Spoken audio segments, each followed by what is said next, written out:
بسم اللہ الرحمن الرحیم۔ السلام علیکم ورحمۃ اللہ۔ عمر بن عبید رحمۃ اللہ علیہ کہتے ہیں کہ ابو شعیب رضی اللہ تعالیٰ عنہ صالح بن زیاد بیمار تھے۔ میں ان کی عیادت کو گیا تو ان کی نزع کی حالت تھی۔ مجھ سے کہنے لگے کہ میں تجھے خوشخبری سناؤں، میں اس جگہ ایک اجنبی آدمی کو جو اوپری سی صورت ہے دیکھ رہا ہوں۔ میں نے ان سے پوچھا کہ تم کون ہو؟ وہ کہنے لگے کہ میں ملک الموت ہوں۔ میں نے کہا میرے ساتھ نرمی کا برتاؤ کرنا۔ وہ کہنے لگے مجھے یہی حکم ملا ہے کہ نرمی کروں۔ حضرت امام احمد بن حنبل رحمۃ اللہ علیہ کے صاحبزادے فرماتے ہیں کہ میرے والد کا جب انتقال ہونے لگا تو میں ان کے پاس بیٹھا تھا۔ کپڑا میرے ہاتھ میں تھا تاکہ انتقال کے بعد جبڑا باندھ دوں۔ ان کو غشی ہو جاتی تھی جس سے ہمیں یہ خیال ہوتا تھا کہ انتقال ہو گیا، پھر افاقہ ہو جاتا تھا اور اس وقت وہ کہتے کہ ابھی نہیں ابھی نہیں۔ جب تیسری مرتبہ یہی صورت پیش آئی تو میں نے ان سے دریافت کیا کہ آپ یہ کیا فرماتے ہیں؟ کہنے لگے بیٹا تمہیں خبر نہیں، شیطان ملعون میرے پاس کھڑا ہے اور رنج اور غصے سے اپنی انگلی منہ سے دبا رہا ہے اور کہتا ہے کہ احمد تو میرے ہاتھ سے نکل گیا۔ جب وہ کہتا ہے تو میں اس سے کہتا ہوں کہ ابھی نہیں چھوٹا، اتنے جان نہ نکل جائے، اتنے تجھ سے اطمینان نہیں ہے۔ حضرت آدم بن ابی ایاس کا جب آخری وقت تھا تو وہ چادر میں لپٹے پڑے تھے اور قرآن شریف پڑھ رہے تھے۔ جب قرآن پاک ختم ہو گیا تو کہنے لگے مجھے جو آپ سے محبت ہے اس کا واسطہ دے کر عرض ہے کہ میرے ساتھ نرمی کا برتاؤ کیا جائے۔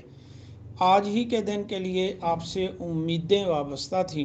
اس کے بعد لا الہ الا اللہ کہا اور روح پرواز کر گئی۔ جب مسلمہ بن عبد الملک رحمۃ اللہ علیہ کا انتقال ہونے لگا تو وہ رونے لگے۔ کسی نے رونے کا سبب پوچھا تو کہنے لگے میں موت کے ڈر سے نہیں رو رہا، مجھے اللہ تعالیٰ کے ساتھ کامل وثوق ہے۔ میں اس پر رو رہا ہوں کہ میں 30 مرتبہ جہاد میں شریک ہوا مگر شہادت نصیب نہ ہوئی اور آج عورتوں کی طرح بستر پر جان دے رہا ہوں۔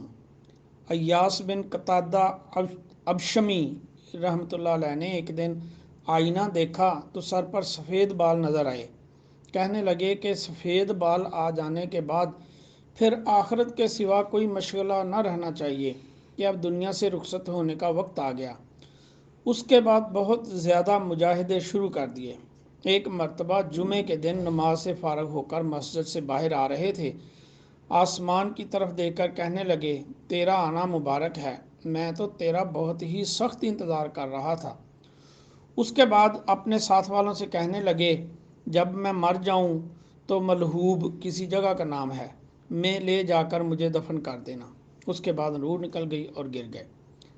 حضرت امام احمد بن حنبل کے شاگرد ابراہیم بن ہانی رحمۃ اللہ علیہ کا جب انتقال ہونے لگا تو اپنے لڑکے اسحاق سے دریافت کیا کہ آفتاب غروب ہو گیا؟ انہوں نے کہا ابھی تو نہیں ہوا، لیکن ابا جان ایسی سخت بیماری میں تو فرض روزہ کھولنے کی بھی اجازت ہے، آپ کا تو نفل روزہ ہے، اس کو کھول لیجئے۔ فرمانے لگے ارے ٹھہر جا، اس کے بعد نامعلوم کیا دیکھا۔ فرمانے لگے اسی جیسی چیزوں کے لیے آدمی کو چاہیے کہ نیک عمل کرتا رہے۔ یہ قرآن پاک کی آیت والصافات کی طرف اشارہ ہے جس میں حق تعالی شانہ کا ارشاد ہے کہ بے شک یہی بڑی کامیابی ہے، ایسی ہی کامیابی حاصل کرنے والوں کو عمل کرنا چاہیے۔ اس کے بعد روح پرواز کر گئی۔ ابو حکیم حیری بیٹھے ہوئے کچھ لکھ رہے تھے، لکھتے لکھتے قلم ہاتھ میں سے رکھ کر کہنے لگے اگر اسی کا نام موت ہے تو خدا کی قسم بڑی اچھی موت ہے۔ یہ کہہ کر مر گئے۔ ابو الوفا بن عقیل رحمۃ اللہ علیہ کا جب انتقال ہونے لگا تو گھر والوں نے رونا شروع کر دیا۔ کہنے لگے کہ 50 سال سے تو اس کو ہٹا رہا ہوں، اب کہاں تک ہٹائے جاؤں، اب تو مجھے چھوڑ دو، اب میں اس کی آمد پر اس کو مبارکباد دیتا ہوں۔ امام غزالی رحمۃ اللہ علیہ نے جن کی کتاب احیاء العلوم مشہور ہے، 2 شنبہ کی صبح کی نماز وضو کر کے پڑھی، پھر اپنا کفن منگایا، اس کو چوما آنکھوں پر رکھا اور کہا کہ بادشاہ کی خدمت میں حاضری کے لیے بڑی خوشی سے حاضر ہوں۔ یہ کہہ کر قبلہ رخ پاؤں پسار کر لیٹ گئے اور فوراً انتقال کر گئے۔ ابن الجوزی کہتے ہیں کہ جب میرے استاد ابو بکر بن حبیب کا انتقال ہونے لگا تو شاگردوں نے عرض کیا کہ کچھ وصیت فرما دیجئے۔ فرمایا 3 چیزوں کی وصیت کرتا ہوں، اللہ کا خوف اور تنہائی میں اس کا مراقبہ، اور جو چیز مجھے پیش آ رہی ہے یعنی موت، اس کا خوف رکھا جائے۔